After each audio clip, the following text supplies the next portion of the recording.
आज बाबा जी ने सत्संग नहीं किया क्योंकि एक भंडारे में से 3 भंडारों में से एक भंडारा कर रहे थे।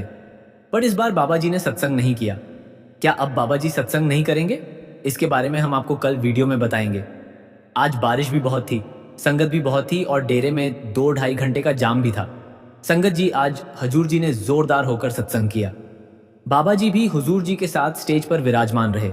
संगत जी आज 29 मार्च ब्यास की पावन धरती पर हुजूर जी ने सत्संग फरमाया। सत्संग के दौरान बाबा जी भी हुजूर जी के साथ स्टेज पर विराजमान रहे। आज का सत्संग बहुत ही जबरदस्त था। पंडाल खचाखच भरा हुआ था। फिर उसके बाद जब हजूर जी स्टेज पर आए, बाबा जी स्टेज पर आए तो शब्द चल रहा था, मेरे सदगुरु तुम बिनु अवर ना कोई। आज हजूर जी ने 1 घंटा सत्संग किया और वाणी ली हुई थी। स्वामी जी महाराज की धाम अपने चलो भाई पर आए। देश क्यों रहना हजूर जी कहते हैं। 2 हफ्ते पहले हमने जग जीवन सांचा एक दाता की वाणी पर सत्संग किया था और पिछले हफ्ते दिल का हुजरा साफ कर जो कि तुलसी साहिब की वाणी है, और आज हम स्वामी जी महाराज की वाणी ले रहे हैं। बड़े महाराज जी जब सत्संग करते थे तो इसी तरह बोलते थे। हमने पिछले हफ्ते ये सत्संग लिया, आज ये करने लगे हैं। पुरानी वीडियो देख लो। हजूर भी वही काम करते हैं। हजूर ही हुजूर महाराज जी हैं। फिर हजूर जी ने सत्संग शुरू किया। कहते हैं ये वाणी स्वामी जी महाराज की है। हजूर जी ने संगत को समझाते हुए फरमाया कि आज जो वाणी आप सबके सामने प्रस्तुत की गई है वह स्वामी जी महाराज की अनमोल और पवित्र वाणी है।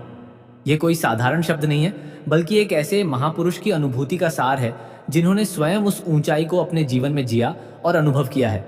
हजूर जी ने फरमाया कि धाम अपने चलो भाई। यहाँ स्वामी जी महाराज कौन से धाम की बात कर रहे हैं? इस बात को और अधिक सरल ढंग से समझाने के लिए हजूर जी ने एक बहुत ही सहज उदाहरण दिया। उन्होंने फरमाया कि जब छुट्टियां समाप्त होती हैं तो हम में से अधिकांश लोग अपने घरों की ओर लौट पड़ते हैं। कोई ट्रेन से यात्रा करता है, कोई बस से और कोई किसी दूसरे साधन से अपनी मंजिल की तरफ बढ़ता है। अगर रास्ते में कोई हमसे पूछ ले कि आप कहाँ जा रहे हो, तो हम बिना किसी झिझक के तुरंत कह देते हैं कि हम अपने घर जा रहे हैं। फिर हजूर जी ने इसी प्रसंग के माध्यम से एक बहुत गहरा सवाल हमारे सामने रखा। उन्होंने फरमाया कि कभी हमने यह सोचा है कि हमारा असली घर आखिर है कौन सा? आज क्योंकि हम शरीर के साथ जुड़े हुए हैं, इसीलिए हम इस संसार के घर को ही अपना स्थायी घर समझने लगते हैं। हजूर जी ने आगे फरमाते हुए समझाया कि आज जिस घर में हम रह रहे हैं, वहां पहले कोई और रहता था और हमारे बाद कोई और रहेगा। फिर वह सांसारिक घर हमारा असल ठिकाना कैसे हो सकता है? यहां तक कि जिस शरीर में हम रह रहे हैं, वह शरीर भी अस्थायी है और समय के साथ मिट जाने वाला है। अगर हम इस शरीर की सच्चाई को ध्यान से देखें तो यह केवल मिट्टी से बना हुआ एक ढांचा है। हमारा असली अस्तित्व यह शरीर नहीं है, बल्कि वह आत्मा है जो इसके भीतर निवास करती है। इस बात को और स्पष्ट करने के लिए हजूर जी ने एक और उदाहरण दिया। उन्होंने फरमाया कि जैसे किसी गाड़ी से उसका इंजन निकाल दिया जाए तो वह गाड़ी केवल लोहे का एक बेकार सा ढांचा बनकर रह जाती है। उसमें ना चलने की शक्ति रहती है और ना कोई उपयोगिता। उसी प्रकार आत्मा के बिना यह शरीर भी केवल मिट्टी का एक ढेर भरा है। फिर हजूर जी कहते हैं, वाणी लेने का मकसद यही है कि उनका उपदेश एक है। उनका जो हुक्म है वह एक है। सभी महात्मा समानता से समझाते हैं। जब हम परमार्थ में आते हैं तो हम अपने आप को धर्म, जात, रीति रिवाजों में बांट लेते हैं। हमें संतों की वाणी से प्रेरणा लेनी चाहिए। जात धर्म अलग हो सकते हैं, लेकिन उनका उपदेश एक ही था। हम सोचते हैं कि कर्मकांड से हमारे कर्म खत्म हो जाएंगे और हमें सदा सुख मिलेगा, लेकिन कर्मकांड से ना सुख मिलता है ना कर्म खत्म होते हैं। हम रिश्तों में समय देते हैं, मेहनत करते हैं, सोचते हैं कि इसमें सुख मिलेगा, लेकिन सुख इनमें भी नहीं है। संतमत में दे ऐसी कोई बात नहीं जिसे तर्क से समझा ना जा सके। आजकल हम इतने व्यस्त हो गए हैं कि परमार्थ के लिए समय ही नहीं है। यह तरीका हमें आगे नहीं ले जा सकता। पानी में मथानी मारने से मक्खन नहीं मिलता, दूध में मथानी मारने से मिलता है। समय निकलता जा रहा है और हमें मृत्यु के पास ले जा रहा है। जीवन में ठहराव जरूरी है। हम कर्मकांड में फंसे हैं और परमात्मा को समय नहीं दे पा रहे। क्या हम कभी बैठकर प्रकृति के नज़ारे देखते हैं? तारे देखते हैं। सेवा में भी नज़ारे आते हैं। जब कोई प्रसाद देता है तो देने का भाव सीखता है। सफाई की सेवा से मन की सफाई का संदेश मिलता है। हजूर जी ने आगे फरमाया कि एक और सुंदर तुलना करते हुए समझाते हुए फरमाया कि जब तक तलवार मियान के भीतर रहती है तब तक मियान का भी महत्व होता है, लेकिन जैसे ही तलवार को मियान से बाहर निकाल दिया जाता है तो मियान का अस्तित्व केवल एक खाली खोल बनकर रह जाता है। ठीक इसी प्रकार आत्मा ही वह शक्ति है जो इस शरीर को अर्थ और जीवन देती है। जब तक आत्मा इस शरीर में है तब तक यह शरीर जीवित और महत्वपूर्ण लगता है, लेकिन आत्मा के बिना इस शरीर का कोई वास्तविक मूल्य नहीं रह जाता। यही सच्चाई हमें यह समझाने के लिए है कि हमारा वास्तविक घर ये संसार नहीं बल्कि वह आध्यात्मिक धाम है जहां से आत्मा आई है और जहां उसे आत लौटना है। हजूर जी ने आगे फरमाते हुए समझाया कि अगर हम हरे रंग का चश्मा पहन ले तो हमें पूरी दुनिया हरी ही नजर आएगी, लेकिन जैसे ही हम चश्मा उतार देते हैं तब चीजें अपने असली रंग और रूप में दिखाई देने लगती हैं। ठीक इसी प्रकार इसी तरह आत्मा ही हमारी असली पहचान है, मगर हम शरीर रूपी चश्मे को पहने बैठे, इसीलिए सच्चाई हमें दिखाई नहीं देती। हजूर जी ने आगे समझाया कि दुख की बात यह है कि हम इस शरीर को ही सब कुछ मान बैठे, जबकि सच्चाई इससे कहीं गहरी है। इसे और अच्छी तरह समझाने के लिए अब जी ने एक राजा का उदाहरण दिया। जी हजूर जी ने फरमाया कि जैसे कोई राजा अपने राजसी वस्त्र उतारकर फटे पुराने कपड़े पहन ले और भीख मांगने लगे, और धीरे धीरे वह खुद को सचमुच गरीब ही समझने लगे। वास्तव में तो वह एक राजा है, मगर भ्रम में आकर अपनी असली पहचान भूल चुका है। बिल्कुल यही स्थिति हमारी हो गई है। हमने शरीर को ही अपना सच मान लिया है और आत्मा को पूरी तरह से भुला दिया है। हजूर जी ने आगे फिर फरमाया, सवाल उठाया। एक हजूर जी ने कहा कि आखिर आत्मा का असली घर कहाँ है। इस पर कबीर साहिब का वचन याद दिलाते हुए हजूर जी फरमाते हैं कि कहे कबीरा, यह राम के अंश। हजूर जी ने फरमाया कि आत्मा कोई साधारण सत्ता नहीं है बल्कि वह स्वयं परमात्मा का अंश है। वाणी में यही रहस्य छुपा है। आत्म राम राम में आत्म जिन्स गुरु विचारा, इस गहरे सत्य को वही समझ पाता है जिस पर गुरु की कृपा हो जाती है। यह बात हर किसी को समझ में नहीं आती। हजूर जी ने आगे फरमाते हुए समझाया कि आत्मा नश्वर संसार की नहीं बल्कि परमात्मा की सत्ता से जुड़ी हुई है और अतः हमें उसी ओर लौटना है। आगे हजूर जी ने पलटू साहब की वाणी का उदाहरण दिया। जी हजूर जी फरमाते हैं कि साहिब क्या करें। साहिब तेरे पास यानी जिसे हम बाहर खोजते फिरते हैं, वह मालिक तो हमारे भीतर ही निवास करता है। बस जरूरत है अपनी नजर को बाहर से भीतर की ओर ढूंढने की। हजूर जी ने आगे फरमाया कि बाइबल में भी यह स्पष्ट रूप से लिखा गया है कि you are the living temple of the God, यानी हर मनुष्य का शरीर स्वयं परमात्मा का जीवित मंदिर है। लेकिन क्या हम इस सच्चाई को वास्तव में समझ पाते हैं? आप जी आगे फरमाते हैं कि हर एक देह के भीतर मालिक स्वयं विराजमान है। बाबा जी भी सत्संगों में बार बार यह बात समझाते रहे हैं कि परमात्मा कोई दूर नहीं है, उसे महसूस किया जा सकता है, उसे पहचाना जा सकता है। लेकिन मन में प्रश्न उठता है कि आखिर उस परमात्मा को महसूस कैसे किया जाए। इसी संदर्भ में हजूर जी ने वाणी का उदाहरण देते हुए फरमाया कि सौजन निर्मल जिना बचाता, अर्थात जिसने मालिक को पहचान लिया, जिसने अपने भीतर झांककर उसे जान लिया, वही व्यक्ति जीवन के असली उद्देश्य को समझ सका। आप जी आगे फरमाते हैं कि हमारी भूल यह रही है कि हमने परमात्मा के अस्तित्व को केवल एक इंसानी रूप तक सीमित कर दिया, जबकि वाणी में साफ कहा गया है, चौथे लोक बसत एक स्वामी, यानी वो परमात्मा सचखंड में निवास करता है जो इस भौतिक संसार से कहीं ऊपर है। हजूर जी ने आगे फरमाया कि महाराज जी अक्सर यह कहा करते थे कि यह देश हमारा वास्तविक देश नहीं है, यह कौम हमारी असली कौम नहीं है, और यह धर्म भी हमारा असली धर्म नहीं है। हमारा सच्चा देश तो सचखंड है, हमारी असली पहचान सच्चा नाम है, और हमारा धर्म केवल एक ही है, मालिक से प्रेम करना, उससे इश्क करना, उसी में पूरी तरह से लीन हो जाना। आगे हजूर जी ने बहुत ही सरल और गहरा उदाहरण देकर समझाया। हजूर जी फरमाते हैं कि अभी हमारी अवस्था उस बच्चे जैसी है जो नर्सरी की कक्षा में पढ़ रहा हो और 12वीं के पाठ को समझने का प्रयास कर रहा हो।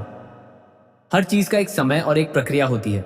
जैसे सोना आग में तपकर ही अपनी पूरी चमक और कीमत प्राप्त करता है, वैसे ही आत्मा को भी अनुभवों और साधना की अग्नि से गुजरना पड़ता है।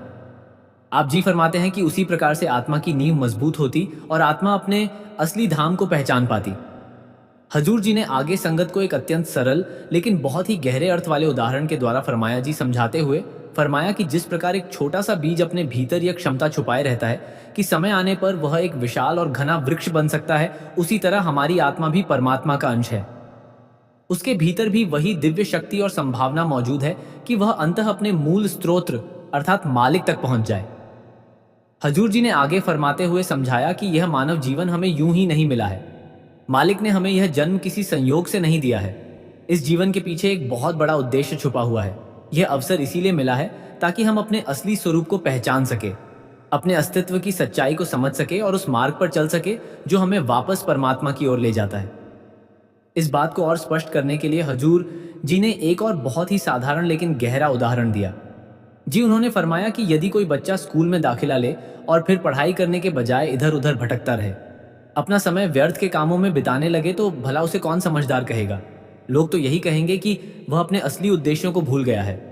ठीक इसी प्रकार यदि हम भी इस मानव जीवन के वास्तविक लक्ष्य को भूलकर मालिक की ओर बढ़ने के बजाय संसार की उलझनों और आकर्षणों में खो जाए तो हमें भी बुद्धिमान कैसे कहा जा सकता है।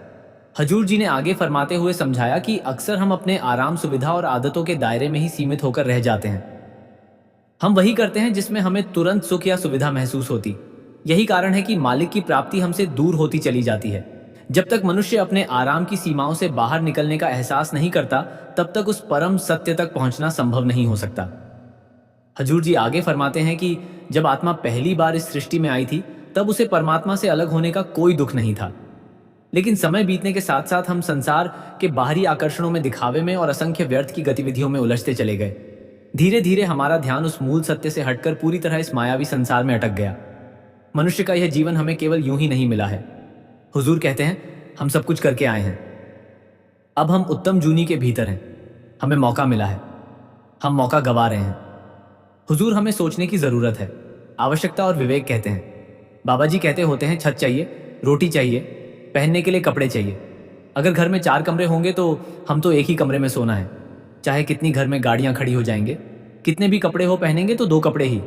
हुजूर जी कहते हैं, हमें विवेक की ताकत का इस्तेमाल करना है। कोई अमीर होता है, वो कहता है, आपने कभी देखा है जो कोई अमीर हो कहे कि मुझे बहुत मिल गया, बहुत शुक्र है। कोई पॉलिटिशियन देखा है जो कहता है कि मैंने बहुत सेवा कर ली, मुझे और नहीं चाहिए। इसीलिए भाई आता है मोर पजेशन मोर पजे। इसीलिए एक वाणी में भी आता है, आशा प्रतिदिया। मौत तलावा हेड कहते हैं, मौत दरवाज़ा खटखटा रही है। हम लंबी चौड़ी प्लानिंग में लगे हुए हैं कि यहाँ आएंगे, ऐसे करेंगे। जब से हम आए हैं, क्या कभी हमने मालिक का शुक्रिया अदा किया है? कहते हैं हमारी जो परमार्थ है वह लोएस्ट प्रायोरिटी है। कहते हैं भूकंप आ जाते हैं, बाढ़ आ जाती है, सरकारें गिर जाती हैं, जिंदगी कल है, कल नहीं है ये भी नहीं पता चलता। शरण और समर्पण कहते हैं काम अपना करता जाए। स्वामी जी कहते हैं पराये काम नहीं फंसना। मालिक ने हमें विवेक, समझ और निर्णय लेने की शक्ति देकर इस संसार में भेजा है। वह चाहता तो हमें किसी पशु की योनि में भी भेज सकता था, जहां समझने और पहचानने की शक्ति ही नहीं होती। लेकिन उसने हमें यह दुर्लभ मानव जन्म दिया ताकि हम अनुभव प्राप्त कर सके, अपने असली स्वरूप को जान सके और अंततः उसी परमात्मा में वापस लीन हो सके जहां से हम आए हैं। हजूर जी ने स्थिति को समझाने के लिए एक और उदाहरण दिया। जी, हजूर जी फरमाते हैं कि रात के समय एक पतंगा बार बार किसी बल्ब की रोशनी के चारों ओर चक्कर लगाता रहता है। वह उस चमक से इतना आकर्षित हो जाता है कि बार बार उसी के पास जाता है और अंत में उसी में जलकर अपनी जान गंवा बैठता है। ठीक उसी तरह मनुष्य भी अपने पूरे जीवन में भटकता रहता है। संसार की चकाचौंध उसकी झूठी चमक, धमक और आकर्षणों में इतना खो जाता है कि उसे यह भी याद नहीं रहता कि मृत्यु हर पल उसके बिल्कुल बाजी खड़ी। फिर भी वह बेखबर होकर संसार के जाल में फंसता ही चला जाता है। एक उलझन से निकलकर दूसरी उलझन में जाकर फंस जाता है और फंसता ही रहता है और इस अनमोल मानव जीवन को व्यर्थ गवा देता है। इस स्थिति में ना तो उसे अपनी असली घर का पता चलता है और ना ही मालिक के साथ उसका कोई वास्तविक संबंध बन पाता है। हजूर जी ने आगे बड़े ही दृढ़ शब्दों में फरमाया। जी, हजूर जी ने कहा कि हमारे जीवन का केवल एक ही सच्चा उद्देश्य है और वह है माली की प्राप्ति। अनगिनत जन्मों के दौरान हमने असंख्य जूनियां भोगी हैं। कभी हम कीड़े मकोड़े बने, कभी पतंगे बने, कभी सांप और ना जाने कितने ही रूप धारण किए। इन 84 लाख योनियों की लंबी यात्रा के बाद हमें यह दुर्लभ मानव शरीर प्राप्त हुआ है। यह अक्सर यूं ही नहीं मिला है। यह इसीलिए मिला है ताकि इसी जन्म में हम पाली को प्राप्त करने का प्रयास कर सके। इसीलिए इस अवसर को हल्के में नहीं लेना चाहिए और ना ही इसे यूं ही व्यर्थ गवा देना चाहिए। हमें अपने जीवन के वास्तविक उद्देश्य पर ध्यान केंद्रित करना होगा। संसार की छोटी छोटी परेशानियों और झमेलों में उलझकर हमें अपने जीवन दिशा नहीं खोनी चाहिए, बल्कि उस मार्ग पर चलना चाहिए जो हमें हमारे असली घर परमात्मा तक पहुंचा सके। आगे हजूर जी संगत को समझाते हुए फरमाते हैं कि मनुष्य की एक बड़ी भूल यह है कि वह जीवन भर दौलत और ऊंचे ओहदे के पीछे भागता रहता है, जबकि वास्तव में धन का उद्देश्य केवल इतना था कि हमारे जीवन में कुछ सुकून आ सके, जीवन की जरूरतें आसानी से पूरी हो सके और जीवन थोड़ा सहज बन जाए। हजूर जी ने आगे फरमाया कि आमतौर पर शुरुआत में मनुष्य का घर छोटा होता है। धीरे धीरे परिस्थितियां बदलती हैं, कमाई बढ़ती है और वह बड़ा घर बना लेता है। समय के साथ कई लोगों के पास 2-3 मकान भी हो जाते हैं। गाड़ियों के मामले में भी यही स्थिति होती है। पहले एक छोटी गाड़ी से काम चल जाता है, फिर कुछ समय बाद बड़ी गाड़ी आ जाती है। आज तो हाल यह है कि कई घरों में परिवार के हर सदस्य के लिए अलग अलग गाड़ी होती है। लेकिन हजूर जी ने बड़ी गहरी बात समझाते हुए फरमाया। उन्होंने फरमाया कि वही दौलत जो कभी हमें आराम और सुकून देने के लिए थी, आज हमारे चैन को छीनने लगी। वही धन अब हमारी चिंताओं का कारण बन गया है। रातों की नींद उड़ जाती, कभी इनकम टैक्स का डर सताता है, कभी बाजार के गिरने का भय परेशान करता है। हजूर जी ने संगत को यह भी याद दिलाया कि पहले के समय में परिवार एक साथ रहते थे। घर का जो भी धन होता था वह पूरे परिवार का साझा माना जाता था। सभी मिलजुल कर रहते थे और सब कुछ बांटकर इस्तेमाल करते थे। लेकिन आज के समय में हर व्यक्ति ने अपने अपने घेरे बना लिए। हालात यहां तक पहुंच गई है कि पति और पत्नी के भी अलग अलग बैंक खाते हो गए। हजूर जी ने इसके बाद ओहदे यानी पद की बात भी समझाई।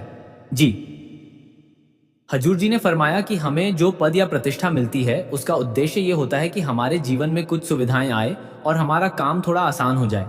लेकिन अक्सर ऐसा होता है कि जब तक वह पद हमारे पास रहता है तब तक हम उसकी आदत डाल लेते हैं।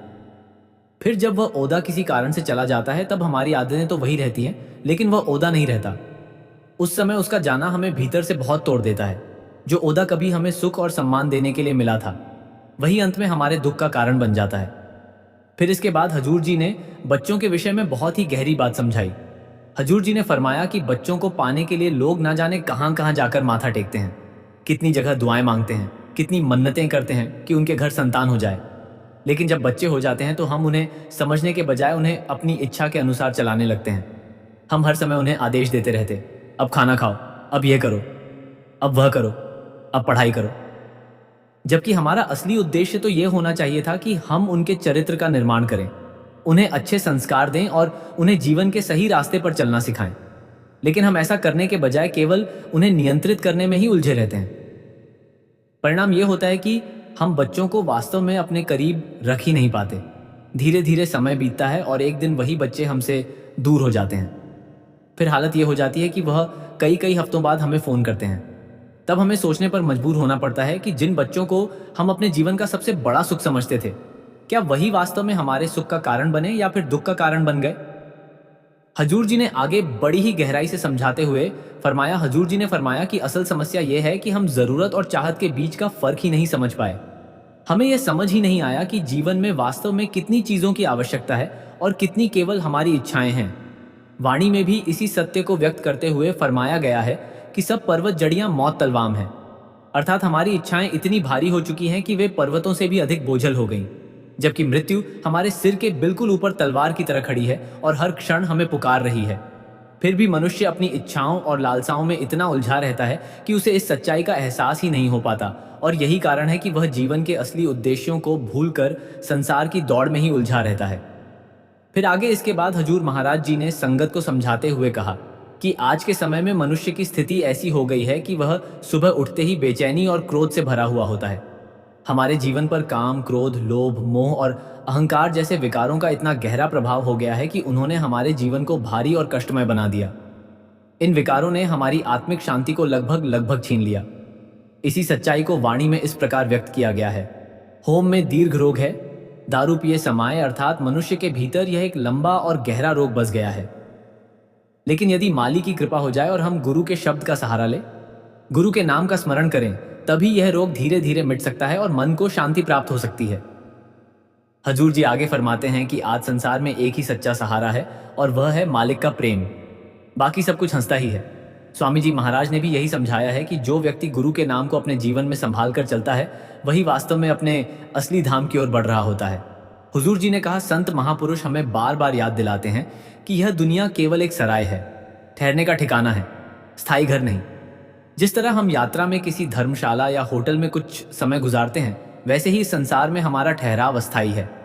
असली घर, असली धाम, असली ठिकाना हमारी आत्मा का निवास है, जहां से हम आए हैं।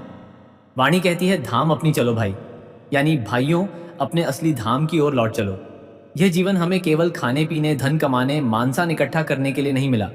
यह जीवन हमें परमात्मा से जुड़ने का, अपने मूल स्रोत तक पहुंचने का अवसर देता है। महापुरुष कहते हैं कि अगर इंसान सच्चे प्रेम और विश्वास के साथ सुमिरन भजन करे तो वह भीतर के उस दरवाजे को खोल सकता है जहां शांति ही शांति है। बाहर की दुनिया में चाहे कितना भी आराम, सुख, सुविधा और ऐश क्यों ना मिल जाए, लेकिन आत्मा की तृप्ति केवल भीतर जाकर ही मिलती है। बाबा जी की उपस्थिति संगत के लिए आज का दृश्य अद्भुत था। हुजूर जी सत्संग की व्याख्या कर रहे थे और बाबा जी बिल्कुल पास बैठकर सुन रहे थे। संगत की आंखें एक तरफ हुजूर जी के दिव्य स्वरूप पर टिकती तो दूसरी तरफ बाबा जी। के शांत गंभीर और करुणामय चेहरे पर कई संगत जन की आंखों से आंसू रुक ही नहीं रहे थे। यह दृश्य वैसा ही था जैसे पिता और पुत्र दोनों एक साथ एक ही मंच पर हो और दोनों ही आत्मा के मार्ग को रोशन कर रहे हों। हुजूर जी ने जब समझाया कि मनुष्य जीवन एक अनमोल अवसर है, इसे व्यर्थ मत गवाओ, जो करना है अब भी करना है, क्योंकि यह सांसें वापस नहीं आएंगी। तब बाबा जी हल्की मुस्कान के साथ संगत की ओर देखते रहे। वह मुस्कान भी अपने आप में किसी सत्संग से कम नहीं थी। मानो मौन में बाबा जी ने वही संदेश दोहरा दिया कि समय की कदर करो, भजन सुमिरन को जीवन का आधार बनाओ। संत महापुरुष बार बार हमें समझाते हैं कि यह संसार हमारा असली घर नहीं है। हम यहाँ केवल यात्री हैं, राहगीर है। असली ठिकाना, असली धाम तो वहां है जहां से आत्मा आई है। आज की वाणी हमें यही पुकार कर कह रही है, यानी भाइयों, अब अपने असली घर लौट चलो। देखो भाइयों, जब इंसान सफर करता है और किसी धर्मशाला या सराय में रुकता है तो वह जानता है कि यह ठिकाना अस्थाई है। वहां बैठकर कोई अपना स्थायी घर नहीं बना लेता। उसे पता है कि असली घर तो कहीं और है। लेकिन इस संसार में आकर हम भूल गए हैं कि यह केवल सराय है। हमने यही अपना सब कुछ मान लिया है, यही रिश्ते बना लिए, यही धन इकट्ठा कर लिया, यही मानसान जोड़ लिया। लेकिन जिस दिन बुलावा आएगा यह सब यही छूट जाएगा। साथ कुछ नहीं जाएगा तो फिर हमारे साथ जाएगा क्या? सिर्फ वो जो हमने सत्संग सुमिरन से कमाया है, सिर्फ वो जो हमने प्रभु के नाम से जोड़ा है, बाकी सब यही रह जाएगा। हम सोचते हैं कि बहुत समय है, लेकिन कौन जानता है कि किसकी सांस कब पूरी हो जाए। इंसान का सबसे बड़ा धोखा यही है कि वह मान लेता है अभी तो बहुत समय पड़ा है, लेकिन मौत कभी बताकर नहीं आती। इसलिए बानी कहती है अभी तैयारी करो, कल पर मत छोड़ो, क्योंकि कल किसी ने देखा ही नहीं। भाइयों, इस जीवन का उद्देश्य यही है कि आत्मा को उसके स्रोत से जोड़ दिया जाए। यह अवसर हमें बार बार नहीं मिलेगा। करोड़ों योनियों में भटकने के बाद यह मनुष्य जन्म मिला है। अगर इसमें भी हम प्रभु को भूल जाए तो फिर कब मिलेंगे उससे? संत महात्मा कहते हैं कि भजन सुमिरन ही वह साधन है जो हमें असली घर तक पहुंचा सकता है। बाहर की चीजें हमें कुछ समय के लिए आराम देंगी, लेकिन आत्मा की तृप्ति केवल भीतर जाकर मिलेगी। हजूर जी ने फिर नाम की महत्ता को समझाते हुए फरमाया, कहा कि नाम दो प्रकार के होते हैं। एक होता है वर्णनात्मक नाम और दूसरा होता है ध्वनात्मक नाम। वर्णात्मक नाम वह है जिसे हम शब्दों के माध्यम से व्यक्त करते हैं। जैसे हम जल को, सूर्य को या हवा को अलग अलग नामों से पुकारते हैं और कभी कभी उन्हें देवताओं का रूप भी दे देते हैं। इसी प्रकार सृष्टि के निर्माण और उसके संचालन को समझाने के लिए हमें ब्रह्मा, विष्णु और महेश जैसे रूपों की कल्पना की, और जो सृष्टि के जन्म, पालन और सहार का प्रतीक माने जाते। लेकिन आगे हजूर जी ने स्पष्ट किया कि असली नाम वह है जो ध्वनि के रूप में विद्यमान है। वही अदृश्य शक्ति है जो पूरी सृष्टि को निरंतर गति दे रही। अब जी ने आगे बहुत ही स्पष्ट शब्दों में फरमाया जी। उन्होंने फरमाया कि यही नाम सृष्टि के आरंभ का मूल कारण है और वही नाम इस समूची सृष्टि को निरंतर चलाए हुए। हजूर जी आगे फरमाते हैं कि यदि वही नाम, वही शक्ति हमारे शरीर से अलग हो जाए तो उसी क्षण यह शरीर निष्प्राण हो जाएगा, उसका अस्तित्व समाप्त हो जाएगा। वाणी में भी यही सत्य प्रकट किया गया है, सब में ज्योत ज्योत है। सो तीसरे चानन सब में चानन, अर्थात वही एक दिव्य ज्योति हर जीव के भीतर विद्यमान है। वही एक प्रकाश हर प्राणी में समान रूप से विद्यमान है और उसी के कारण जीवन संभव है। हजूर जी ने आगे फरमाते हुए समझाया कि आधुनिक विज्ञान भी किसी न किसी रूप में इसी सत्य की ओर संकेत करता दिखाई देता है। विज्ञान यह कहता है कि सृष्टि की उत्पत्ति एक महाविस्फोट से हुई थी और उसी क्षण प्रकाश और ध्वनि का जन्म हो। हजूर जी ने आगे फरमाया, वही मूल ध्वनि, वही दिव्य नाद आज भी हमारे भीतर मौजूद है। वह निरंतर हमें पुकार रहा है, लेकिन हम उसे सुन ही नहीं पा रहे क्योंकि हमारा ध्यान बाहर की दुनिया में उलझा हुआ है। इस बात को समझाने के लिए हजूर जी ने एक बहुत ही गहरा उदाहरण दिया। हजूर जी ने फरमाया कि सिर एक उल्टे कुएं की तरह है जिसके भीतर यह दिव्य प्रकाश और ज्योति निरंतर जल रही है। लेकिन दुर्भाग्य की बात यह है कि हम आज तक इन बातों की वास्तविक गहराई को समझ ही नहीं पाए। हम मंदिर जाते हैं, मस्जिद जाते हैं, गुरुद्वारों में भी माथा टेकते हैं और चर्च भी जाते हैं, लेकिन वहां जाकर भी हमारा ध्यान अधिकतर बाहरी चीजों पर ही टिक जाता है। मस्जिद में अजान की आवाज गूंजती है, मंदिरों में दीपक जलाए जाते, गुरुद्वारे में गुरु ग्रंथ साहिब का प्रकाश किया जाता है और वाणी का पाठ होता है, चर्च में मोमबत्तियां जलती हैं। ये सब धार्मिक परंपराओं के सुंदर प्रतीक है और उनका अपना महत्व भी है, लेकिन परम सत्य इन बाहरी स्थानों में नहीं छुपा हुआ है। वह सच्चाई तो हमारे अपने ही भीतर मौजूद है। अफसोस की बात यह है कि हमने कभी अपने भीतर झांकने की कोशिश ही नहीं की। हमने बाहरी पूजा पाठ को ही इबादत का अंतिम रूप मान लिया, जबकि पूजा का वास्तविक अर्थ यह है कि मन को एकाग्र किया जाए, उसे भीतर की ओर मोड़ा जाए और आत्मा के उस दिव्य स्त्रोत्र को खोजा जाए जो हमारे भीतर ही विराजमान है, विद्यमान है। लेकिन आज स्थिति इतनी बदल गई है कि पूजा भी कई बार केवल एक लेन देन बनकर रह गई। अब लोग ऑनलाइन पूजा तक करवाने लगे, पैसे भेज दिए और ये मान लिया कि पूजा संपन्न हो गई। हजूर जी ने आगे फरमाते हुए समझाया कि हम अलग अलग तीर्थों स्थलों की यात्रा करते हैं, वहां जाकर स्नान करते हैं, लेकिन सच्चा तीर्थ कोई भौगोलिक स्थान नहीं होता। असली तीर्थ वही है जहां आत्मा को सच्चा ज्ञान प्राप्त हो। तीर्थ कोई जगह नहीं है, तीर्थ एक अवस्था है, एक अनुभव है जो भीतर जागता है। हजूर जी ने आगे फरमाते हुए समझाया कि पहले समय में स्नान का असली उद्देश्य केवल शरीर को साफ करना होता था, जिससे कि बाहरी सफाई हो सके, ताकि इंसान एकाग्र होकर माली की भक्ति में बैठ सके और सहजता से भजन सिमरन हो पाए। लेकिन आज इंसान ने नहाने को ही मुक्ति का मार्ग समझ लिया है। इंसान अलग अलग धार्मिक स्थानों पर जाकर नहा रहा है। अगर मुक्ति इतनी आसानी से होती तो यह दुनिया कब की खाली हो गई होती। बाहरी स्नान से शरीर की सफाई हो सकती है, मन की सफाई के लिए शब्द का सहारा लेना ही पड़ेगा, नाम जप करना ही पड़ेगा, दूसरा कोई जरिया नहीं। हजूर जी आगे फरमाते हैं कि संत महात्मा जब सत्संग में विभिन्न ग्रंथों और वाणियों का उल्लेख करते हैं तो उसके पीछे एक गहरा उद्देश्य हो। वह ऐसा इसीलिए करते हैं ताकि हम सभी उस आध्यात्मिक सच्चाई से परिचित हो सके और जो मनुष्यों को परमात्मा के करीब ले जाती है। और यही कारण है कि सत्संगों में अलग अलग संतों की वाणियां सुनाई जाती हैं, क्योंकि हर एक वाणी किसी न किसी आध्यात्मिक आत्मिक अनुभव की गवाही देता है। उन शब्दों में केवल भाषा नहीं होती, बल्कि उस मार्ग की सच्चाई छिपी होती है जिसे संतों ने स्वयं चलकर देखा है। हजूर जी ने आगे स्पष्ट करते हुए फरमाया कि संत महात्मा जब किसी ग्रंथ या वाणी का सहारा लेकर हमें समझाते हैं तो वह केवल किताबों में पढ़ा हुआ ज्ञान नहीं होता, वह उनके अपने जीवन के अनुभवों और आत्मिक अनुभूतियों का निचोड़ होता है। लेकिन यदि हम उस ज्ञान को सिर्फ सुन लेने तक ही सीमित रख दें या उसे आगे सुनाने तक ही सीमित कर दें और अपने जीवन में उसे अपनाने की कोशिश ही ना करें, तो वह ज्ञान केवल शब्द बनकर रह जाता है। हजूर जी ने आगे फरमाते हुए समझाया कि किसी भी बात का वास्तविक लाभ तभी मिलता है जब हम उस पर अमल करते हैं, तभी हमारे भीतर सच्चा विश्वास पैदा होता है। केवल सुनना या बोलना हमें मंजिल तक नहीं पहुंचाता, उस पर चलना ही असली साधना है। फिर हजूर जी ने सत्संग समाप्त किया और कहा, अगला सत्संग 26 अप्रैल को होगा, जो भी आना चाहे खुशी से आ सकता है। इसी के साथ संगत जी हम आपसे इजाजत लेते हैं। कल फिर मिलते हैं नए सवाल जवाब और साखी के साथ। आप जी से विनती है कमेंट में राधा स्वामी और अपने शहर का नाम जरूर लिखें। राधा स्वामी जी। फिर हजूर जी ने सत्संग समाप्त किया और कहा, अगला सत्संग 26 अप्रैल को होगा, जो भी आना चाहे खुशी से आ सकता है। इसी के साथ संगत जी हम आपसे इजाजत लेते हैं। कल फिर मिलते हैं नए सवाल जवाब और साखी के साथ। आप जी से विनती है कमेंट में राधा स्वामी और अपने शहर का नाम जरूर लिखें। राधा स्वामी जी।